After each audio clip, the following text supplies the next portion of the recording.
Welcome to Perfectville, your first place podcast for your Miami Dolphins, part of the BLEAV network, presented by Fanduel. Check out the Fanduel Sportsbook today. I am Sam Marcoux, and you are owed nothing, as the hat says. Shout out to Bradley Hartman for this. We are talking Miami Dolphins first round draft. The Miami Dolphins have two picks. Yes, two picks in the first round here coming up just about a month away. And your boy, the king of Perfectville. That's right. I have been promoted from mayor to king. King Sam is going to take through the first round what the Miami Dolphins are going to do, what the Miami Dolphins should be doing, what they should not be doing. We're going to break this down. We're not going to do a mock draft because I don't necessarily believe in those. You can catch my thoughts on the Fish Tank Live a couple weeks ago. I talked all about mock drafts and why they're kind of bullshit. But I'm going to talk about what the Miami Dolphins should do. Take a look at what they already have done, and maybe we can start reading the tea leaves and figure out what they're going to do with the number 11 overall pick. And, of course, the number 30 overall pick that they got for the Jalen Waddle trade to the Denver Broncos just about a week ago. So let's get into it. The first half of the show, we're going to talk about that number 11 pick. The Miami Dolphins earned this pick with a lousy 2025, which we're starting to see more and more. We're starting to see stories. Tua's starting to allude to the fact that there was a disconnect between him and the coaches. Other players are starting to wink and nod, talk about how they didn't like Mike McDaniel. We see coaches maybe not liking other coaches that were on that particular squad. Bottom line, we're not going to talk about the past, but it seems to be a good thing that the Miami Dolphins did what I told them to do and just have an enema, clean everything out. So let's talk about what they can do with that earned pick at number 11. There's lots to talk about the Miami Dolphins taking a look at offensive line, which makes a lot of sense to me. There's lots to talk about Ruben Bain. If he were to fall with his tiny little T-Rex arm going to number 11, I think that would make a lot of sense, especially when you look at that picture of that sweet, sweet bend during his pro day the other day. There is talk about the Miami Dolphins possibly using that number 11 pick to go get themselves a franchise-type wide receiver. They have scheduled a visit with Mekhi Lemon, Crazy Eyes Mekhi Lemon. They're talking to Jordan Tyson over in Arizona. There's lots of rumors and innuendo that the Miami Dolphins may go defensive backfield. There's a couple of intriguing prospects in the defensive backfield that may or may not fall to them at number 11 or be available. Bottom line is they should get somebody with an impact at that spot. I'm going to talk about what I think they should be doing and what they should not be doing. Number one, if you do go to the Fish Tank Live and you look at the episode from just a couple of weeks ago, I said the philosophy should be very simple. Take a page out of late 80s, early 90s hip hop, Heavy D and the Fat Boys. That's what the Miami Dolphins should be doing early and often in this draft. They need defense across all three lines of that defense. Jeff Hafley is a defensive-minded coach. He was the defensive coordinator for the Green Bay Packers, as we all know, was also involved at Ohio State on the defensive side of the ball, head coach at Boston College. Defense on the front line, middle line, and back end makes all the sense in the world. But the Fat Boys, don't discount the heavy set fellers, because the Miami Dolphins certainly need help across the offensive line. And when you take a look at what the Miami Dolphins have done during the offseason here, they have signed a record amount of people to 1-year contracts, which means rent, don't buy if you're one of those players. But also the Miami Dolphins are basically having a change in personality on offense.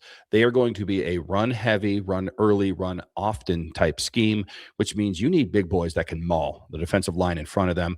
They're going to try to open some holes up for whoever, Devon Achane or others, is going to be running the ball behind this offensive line. They need to be able to protect Malik Willis so that he can try to find someone in this offensive game plan that's worth a damn to throw the ball to or take off running himself.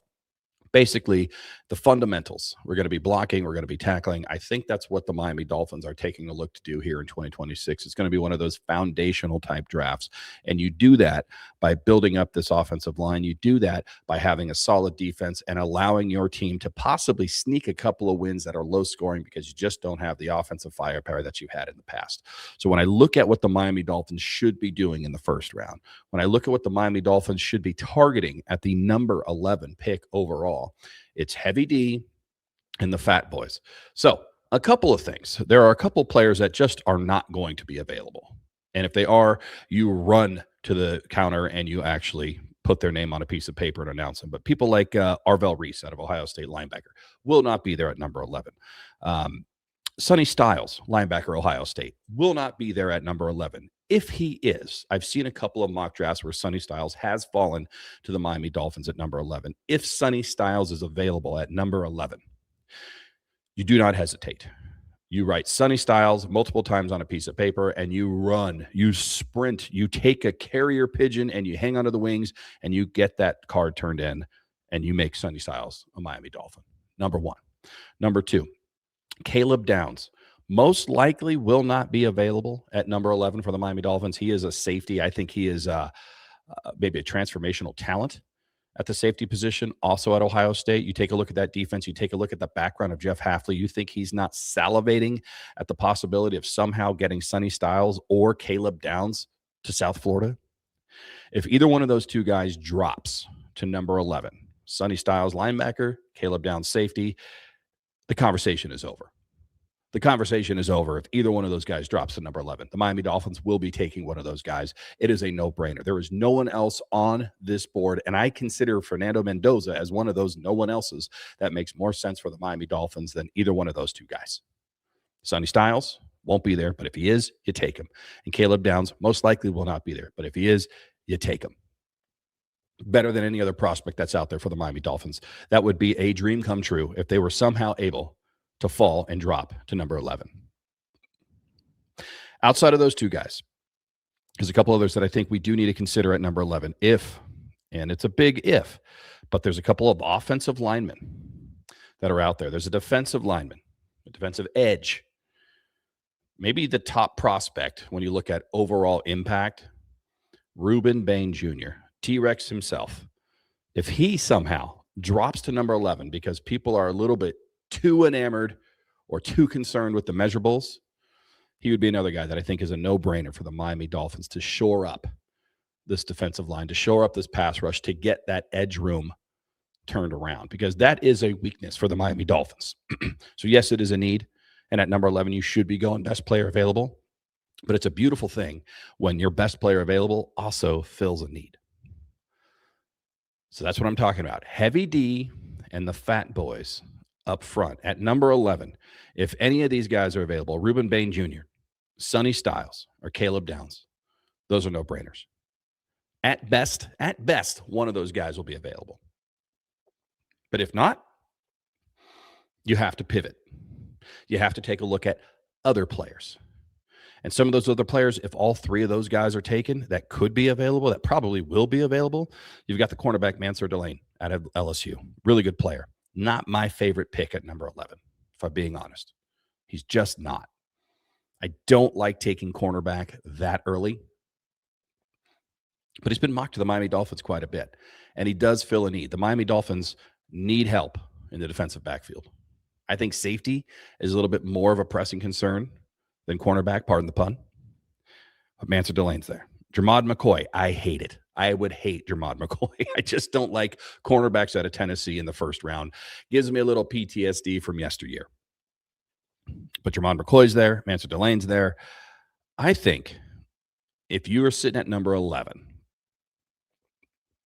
and Sonny Styles is not available, and Ruben Bain Jr. out of Miami is not available, and Caleb Downs goes before number 11, which is very likely, then you maybe pivot off of the heavy D and you switch to the fat boys. Because chances are, if we are to be believed by everything that we are seeing and hearing, by all the pundits, that you have an offensive tackle out of South Florida, Mr. Francis Magua, I can't say his name, so he's a perfect fit for the Miami Dolphins, because why not get me tongue-tied every single day for the next 10 years with a franchise tackle that you can pair with your other franchise tackle, Patrick Paul, and a hell of a center in Aaron Brewer. Francis Mauigoa, that's what I'm going to go with. If he's available at number 11, and those three defensive players that I talked about haven't fallen, if they haven't dropped, and Francis is there, that's where I go. I go off of heavy D, and I go to the fat boys. Now, what if the scenario exists where Francis is not there, and Caleb Downs is not there, and Ruben Bain Jr. is not there, and Sonny Styles is gone? Where do you go? What would the Miami Dolphins do? Well, I don't think you'd come off your draft strategy. I think you need to take a look at offensive linemen. Caleb Lomu out of Utah, another offensive tackle. You got to shore up that right side of the line. You have to. It is garbage right now. I know we got Austin Jackson back for another year. That's a contract that is a little bit concerning to me. But Austin Jackson is looking for a payday. He's looking to stay healthy and cash in yet again. I don't know that he's a long-term answer for the Miami Dolphins. So you got to get younger. You got to get people that'll buy into a culture that you are setting right now, which is what they've been doing and what they've been telling us they're going to do. So you got to get that offensive line fixed. You got to get some big old hogs up there that can bully and push and make it easy for the running backs and Malik Willis to quarterback this franchise in 2026 and beyond. So I do think Caleb Lomu makes a lot of sense. Monroe Freeling, another offensive tackle, maybe a little early at 11. But if you are prioritizing offensive line, if you are prioritizing protecting your quarterback and making sure your running backs can actually run the ball behind a line, then maybe you go get yourself Monroe Freeling if he's the best guy available. Spencer Fanduel falling down draft boards, but he's another guy out of Utah as well. So there's offensive linemen to be had at the number 11 pick. And I think that's where the Miami Dolphins are going to be focused on. I don't know that they're going to go offense early, but if they do, it should be offensive line. I don't want to see a wide receiver at number 11. Not a big fan of Mekhi Lemon. Not a big fan of Jordan Tyson at number 11. Kenyon Sadiq is being mocked everywhere. Yes, he's a great tight end, but I don't think you take tight end at 11. That is a luxury position that we just don't have the luxury of picking right now. Those would be some of the mistakes that we have seen in yesteryear. If Mike McDaniel was the coach right now and everything else being equal, I think Kenyon Sadiq would be in play at number 11. But I think that would be a mistake. I don't think he is the right guy for this team right now. Hell of a player, probably going to do quite well as a pro. But the Miami Dolphins should not be spending high draft capital, first round capital, number 11 overall, on a wide receiver, on a running back, or a tight end. Those are just, they should be off the board at number 11. I just don't see the value, the return on investment, if you will, in 2026. I don't see the return on investment long term. Carnell Tate, wide receiver for the Ohio State. If he were to fall to number 11, I would not take him. I would not take Carnell Tate at number 11. If Carnell Tate is on the board at number 11, that means something has gone horribly, horribly wrong with Carnell Tate. He may not have two legs anymore if he is on the board at number 11. If Carnell Tate is on the board at number 11, then the Miami Dolphins phone will be blowing up with trade after trade after trade requests from all these other teams that are desperate for a wide receiver like Carnell Tate, because Carnell Tate is very, very good, but he is not the right pick for the Miami Dolphins. So in a scenario where those three defensive players that I talked about are not available, in a scenario where those offensive linemen aren't available either, or the value isn't there at number 11, then and only then would I consider even trading the number 11 pick. I don't anticipate a trade for the Miami Dolphins at number 11. I don't anticipate a trade for the Miami Dolphins at number 30. I think they've done their maneuvering already for day one. I don't think they're going to trade up for anybody. I don't think they're going to trade back. I think they're going to see how the board falls and then go take the best player available. I think it should be Heavy D and or the Fat Boys at number 11. So if I'm stacking them, if I'm putting them in order, if everybody was available to the Miami Dolphins at number 11, number 1 is Sonny Styles. I just think he is that good as a linebacker. I think he would fit this scheme. I think he would be a guy that would just be the captain, be the face of the franchise, so to speak, on the defensive side of the ball, probably by the end of his rookie season. So I have Sonny Styles number 1. I have Caleb Downs number 2, maybe 2B, Reuben Bain Jr. I think he's that good. I'm not scared by the arms. I'm not scared by anything. You know who would be scared? Opposing quarterbacks. If you get Reuben Bain Jr. onto your Miami Dolphins team. Those would be my top 3. Right after that, then you start looking at the offensive linemen. Francis Mauigoa, Caleb Lomu, Monroe Freeling. I think those are the guys. Spencer Fanduel. If and only if those people aren't available, then I start looking at cornerback. But that's my priority at number 11. Get yourself a certified, bona fide, scary-ass edge rusher. Get yourself a linebacker that can control the entire defense. Go get yourself a game-changing safety, or go beef up the offensive line and make life just a little bit easier for Malik Willis and the rest of the offensive talent. I think that is where the Miami Dolphins are going to focus their efforts. When you take a look at who they have signed and for how long they have signed them for, I think they have like 30, if not 40 one-year contracts. This roster is going to roll over again. We are just signing bodies at this point. We're just putting people on the field and saying, thank you for trying out. Maybe you get yourself a nice contract later, either from the Miami Dolphins or most likely from another team later. We're hiring one-year mercenaries. I think I saw today Barry Jackson said the Miami Dolphins have $148 million in cap room in 2027 right now. Now, that's going to be eaten up by these 11 draft picks that they currently have. They got to sign this whole roster of people that they draft. They're going to have to give an extension to Devon Achane. They're going to have to give an extension to Aaron Brewer. They're going to have to sign some of their own long-term, Jordan Brooks perhaps, in order to field a team and start building this team up beyond year after year after year. So that 148 is a little inflated. That is going to come down. But I think if the Miami Dolphins are going to do this correctly, this has to be a foundational draft. You cannot miss with the number 11 pick. And the most likely candidate to not miss are the big bodies, are the defenders, the Sonny Styles, the Caleb Downs, the Reuben Bain Jr.'s, the offensive linemen that are available at that pick. Those are the guys that will set you up for success in 2026 and set you up for wins and victories and long-term success in 2027 and beyond. In 2027, they've got more draft picks. Then you can start filling in with certain types of wide receivers out of Ohio State. Then you can start filling in with quarterback prospects. Then you can start filling in with running backs and all these other luxury positions. But not in 2026, not early. You may see them later. But I got to go defense if I'm the Miami Dolphins at number 11. I'm focused on defense. And if the defenders aren't there that I want, then you pivot to the offensive line. I think that's the right thing to do. The other right thing to do is to make sure that you guys listen to all these ads from all of our beautiful sponsors. And then, the right thing to do would be to spend some of your hard-earned money on those ads, on those sponsors, on their goods and services.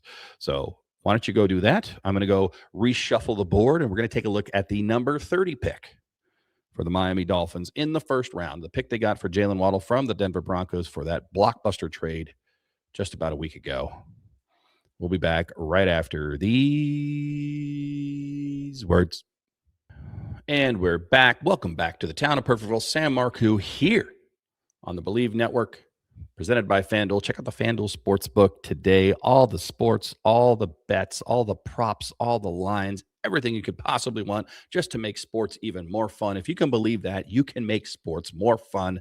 Ladies and gentlemen, citizens of Perfectville, all you got to do is go to the Fanduel Sportsbook and take a look. Take a little look-see. See what's out there. Take a look at the future bets, future props for the Miami Dolphins. How many wins are they going to have in 2026?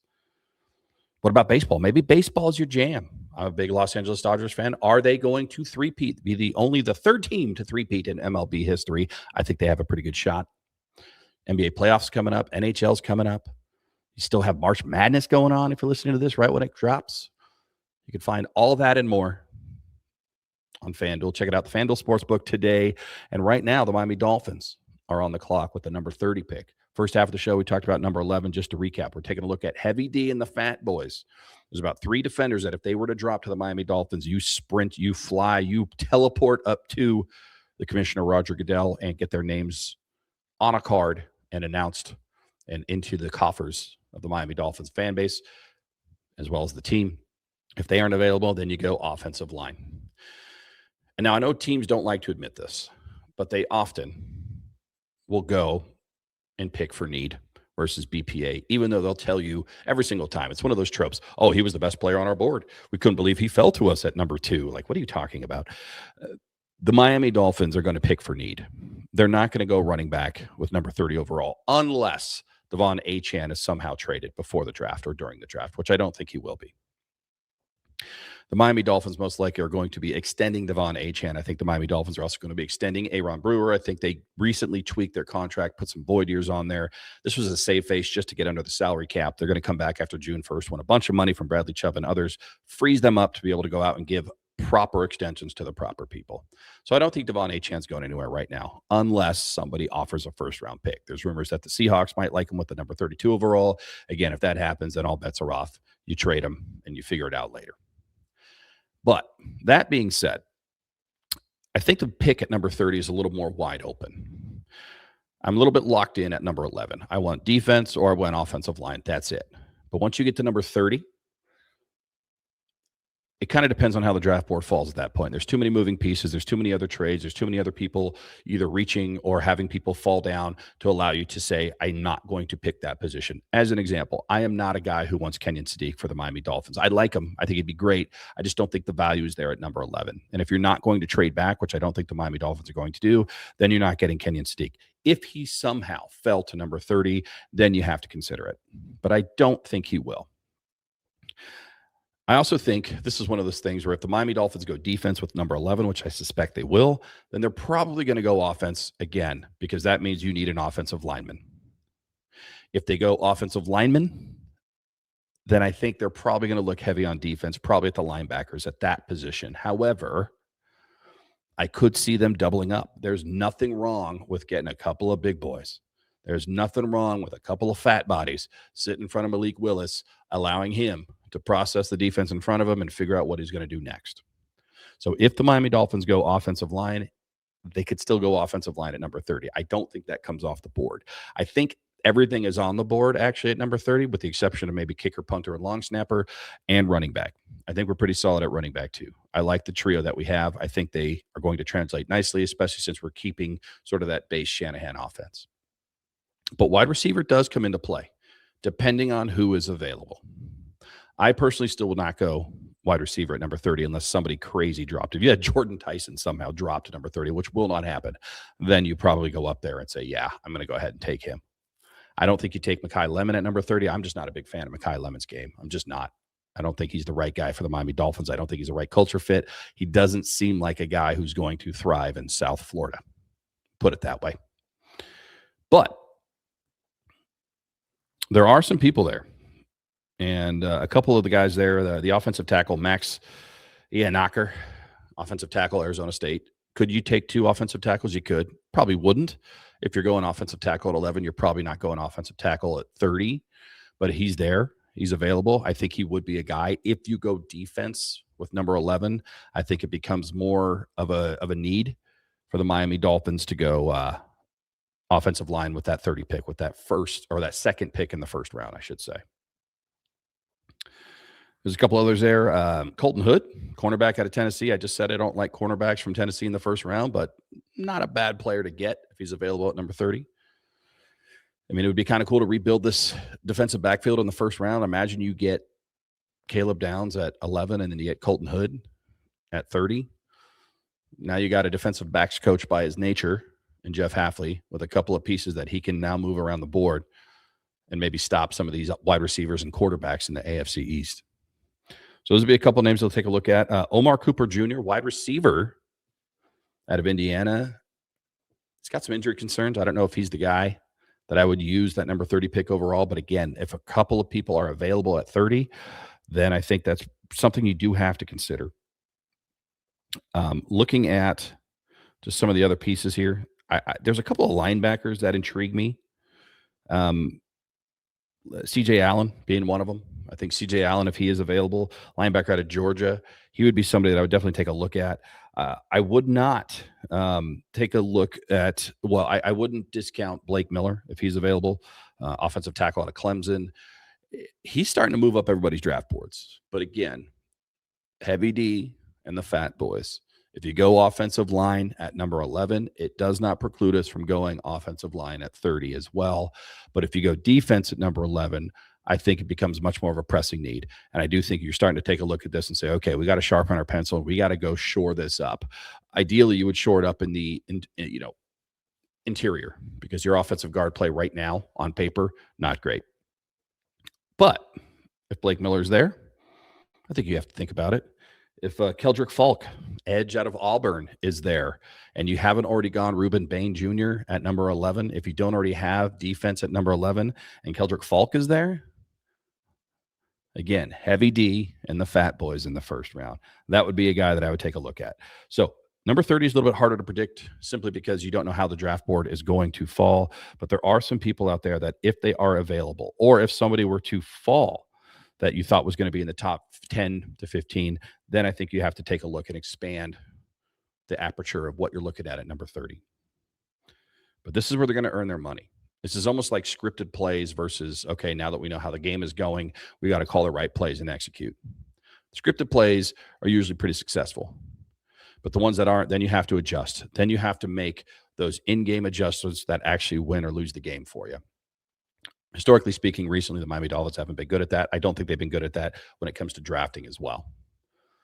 So the new brass, the new front office, the head coaching staff, the scouts, they're going to have a philosophy, but they're going to have to be a little bit fleet-footed. They're going to have to be a little bit flexible. They're going to have to bend like Reuben Bain Jr. a little bit at that number 30 based on how the draft board goes.